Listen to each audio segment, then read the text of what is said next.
Mira, अभी बीते सारा से सारा साजिए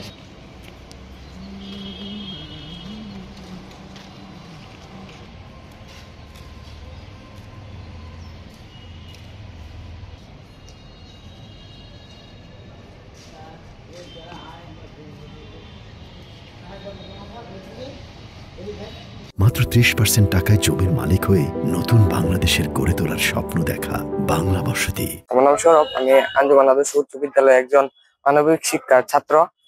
গত দুই থেকে ১.৫ দিন আগে থেকে আরো আন্দোলন চলতেছিল, স্যারদের কর্মবিরতি। আসছি দেখি আমার স্কুলে আজকে স্থগিত স্যারের একটি আন্দোলনের জন্য। মাধ্যমিক স্কুলের সৃষ্টি লগ্ন থেকে সিনিয়র টিচার একটা পোস্ট 2021 সালে করেছেন।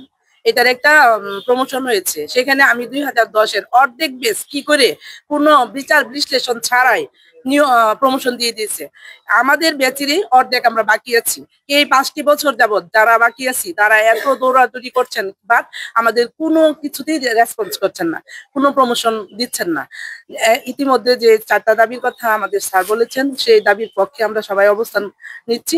নেত্রকোনা জেলার ঐতিহ্যবাহী মাধ্যমিক লেভেলের বিদ্যাপীঠ আঞ্জুমান আদর্শ সরকারি উচ্চ বিদ্যালয়ের সিনিয়র শিক্ষক মোহাম্মদ আবুল হাসান বলছি।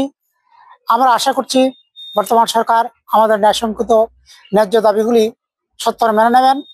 আমরা কোনো অবস্থাতেই রাজপথে থাকতে চাই না, আমরা আমাদের কর্মবিরতিতে যেতে চাই না, কিন্তু সরকার যদি আমাদের দাবিগুলি মেনে নেয় তাহলে আমরা অতি সত্বর ক্লাসরুমে ফিরে যাব।